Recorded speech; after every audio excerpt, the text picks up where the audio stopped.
Hello everyone, আসসালামু আলাইকুম। সবাইকে প্রীতীয় শুভেচ্ছা জানিয়ে শুরু করছি আজকের এই ভিডিও। আজকে আমি আলোচনা করব আপনাদের সাথে মার্ক স্টেটমেন্ট। দেখতে পাচ্ছেন এখানে একটা স্কুলের মার্ক স্টেটমেন্ট এখানে রয়ে গিয়েছে। তো আমি এখান থেকে আপনাদেরকে দেখাবো তিনটা ফাংশন ইউজ করে কিভাবে আপনারা টোটাল, পার্সেন্ট এবং র্যাঙ্ক এই তিনটা জিনিস বের করবেন খুব সহজভাবে। তো ফার্স্ট অফ অল আপনি এক্সেল দিয়ে আগে এরকম একটা শীট বানিয়ে নেবেন। আপনি যারা প্র্যাকটিস করতেছেন প্র্যাকটিস করবেন। এই জিনিসটা আপনাদের হয়তো দৈনন্দিন জীবনে কাজে না আসলেও হয়তো কোনো একটা কাজের মধ্যে আপনার যদি স্টেটমেন্ট বের করতে হয় তাহলে এই ফাংশন সিস্টেম দিয়ে আপনি বের করতে পারবেন ইনশাল্লাহ। সেক্ষেত্রে আমি এখানে দিব ফার্স্টে সাম, এখান থেকে ব্র্যাকেট দিচ্ছি। এখন আমি এখান থেকে মানে ফার্স্ট অফ অল এই জায়গা থেকে পুরোটা নিয়ে এইখানে পর্যন্ত নিয়ে নিয়েছি। দেন আমি ব্র্যাকেট দিয়ে এন্টার দিচ্ছি। দেখতে পাচ্ছেন আমার এইখানে পার্সেন্ট অনুযায়ী যে সংখ্যা মানে আমার মোট সংখ্যা যেটা এটা পুরোটা চলে এসেছে। আমি এখান থেকে পুরোটা মানে এখান থেকে পুরোটা সম্পূর্ণভাবে টান দিচ্ছি। টান দেওয়ার ফলে এখন এই জিনিসগুলো সবকিছু আলাদা করে চলে এসেছে, যেটা হচ্ছে আমার এখানে মানে এই সংখ্যাগুলা আমি মোট সংখ্যাগুলার আলাদা কন্ডিশন কালার দিয়ে দিচ্ছি। আচ্ছা, এখান থেকে আমার এরকম কালার দিলে একটু খারাপ দেখা যাচ্ছে। তো আমি এখান থেকে পুরো সবগুলা নিয়ে জাস্ট একটু এখান থেকে আমি অল বর্ডার করে দিচ্ছি। অল বর্ডার করে দেওয়ার পরে এখান থেকে দেখতে পাচ্ছেন আমি ইজুকাল টু দিব। ইজুকাল টু দেওয়ার পরে এইটা দিচ্ছি, তারপরে এন্টার দিচ্ছি, তারপরে 100, তারপরে স্ল্যাশ দিচ্ছি। স্ল্যাশ দেওয়ার পরে এখান থেকে আমাদের কয়টা সাবজেক্ট এখানে, একটা, দুইটা, তিনটা, চারটা, পাঁচটা। তো পাঁচটা সাবজেক্টে যদি আমার গড় হিসেব করতে হয় মানে আমার শতকরা হিসেব করতে হয় তাহলে আমার এখানে কত আসে। এখান থেকে আপনি পার্সেন্ট দেখেন 76% করে সে নাম্বার পেয়েছে প্রত্যেকটা সাবজেক্টে, অর্থাৎ পাঁচটা সাবজেক্টের মোট 76টা করে নাম্বার পেয়েছে। সবগুলোতে দেখতে পাচ্ছেন এখানে 80.2, 81.3, 81.4, 82.2, তারপরে এখান থেকে লেখা আছে 78.4, তারপরে এখান থেকে লেখা আছে 77.6। এগুলো এরকম করে লিখলে ওরা তারপরে এখান থেকে লেখার পরে আপনারা দেখবেন হচ্ছে সেকেন্ড থার্ড যে জিনিসটা এখান থেকে আমি আপনাদেরকে দেখাচ্ছি হচ্ছে র্যাঙ্কিং এর যে মানে অপশন, সেই র্যাঙ্কিং এর অপশনটা আমি এখান থেকে দেখাচ্ছি। এবং আপনারা যদি এখানে জেনারেলের মধ্যে আরেকটা কাজ আছে যেটা হচ্ছে আমার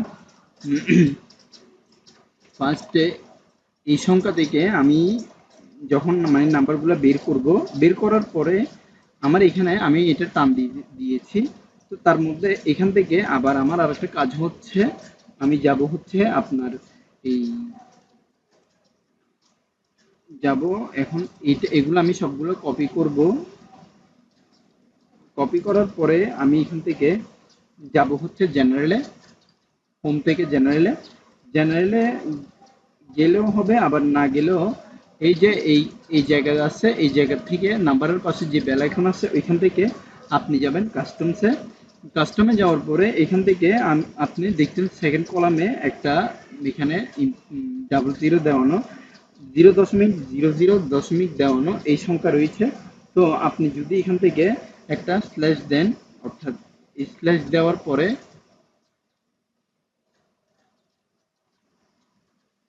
স্ল্যাশ দিলেন, স্ল্যাশ দেওয়ার পরে এখান থেকে দিবেন হচ্ছেন পার্সেন্ট নাম্বার। পার্সেন্ট নাম্বার দিলে এখান থেকে আমি যখন ওকে দিব দেখতে পাচ্ছেন এখানে সবকিছু পার্সেন্টেজ অটোমেটিক ভাবে এখানে হয়ে গেছে।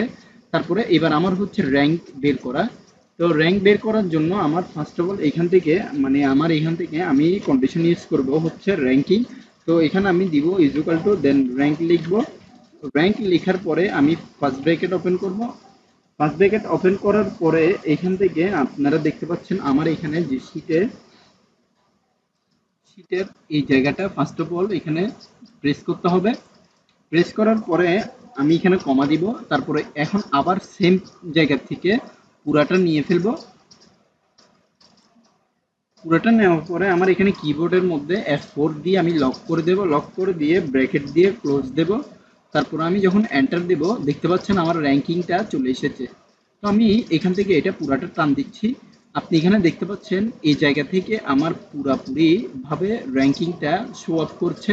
আমি এখান থেকে বড় করে দিচ্ছি র্যাঙ্কিং এর যে ঘরগুলা, আমি জাস্ট বড় করে এখন এখান থেকে আমি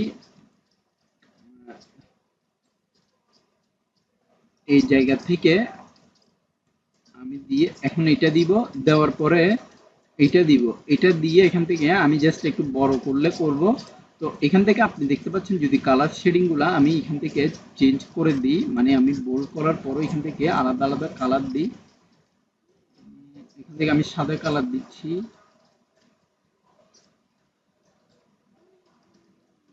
হ্যাঁ এখান থেকে সাদা কালার দিচ্ছি। এই ফন্টের এখান থেকে আমি ব্ল্যাক কালার দিচ্ছি, যাতে করে দেখতে একটু অ্যাট্রাকটিভ দেখা যায়। তো আপনারা দেখতে পেরেছেন এতটুকু পর্যন্ত আমি আজকে যে র্যাঙ্কিং স্টেটমেন্টগুলো দিয়েছি ফার্স্টের থেকে শুরু করে একদম লাস্ট পর্যন্ত আপনাদেরকে দেখিয়ে দিয়েছি যে শীটের মধ্যে কিভাবে আপনারা একটা রেজাল্টের শীটের মধ্যে বা কোনো একটা অডিট ফার্মের শীটের মধ্যে আপনারা কিভাবে সম্পূর্ণভাবে একটা র্যাঙ্কিং তারপর পার্সেন্টেজ এই জিনিসগুলো বের করবেন, সেই জিনিসগুলা মানে আমি এখান থেকে দেখানোর চেষ্টা করেছি। আরেকটা কথা হচ্ছে এখান থেকে আপনার সাবজেক্ট যতটা থাকবে পার্সেন্টের ক্ষেত্রে এখানে ততটা দিবেন। আপনারা যদি 6টা সাবজেক্ট থাকে তাহলে এখানে 600 দিবেন, 7টা থাকলে 700 দিবেন, এভাবে করে আপনার র্যাঙ্ক গ্রো আপ করতে পারবেন। তো আজকের ভিডিওটা এতটুকু পর্যন্ত, পরবর্তী ভিডিওর আমন্ত্রণ জানিয়ে এখানে শেষ করছি। ধন্যবাদ সবাইকে, আসসালামু আলাইকুম।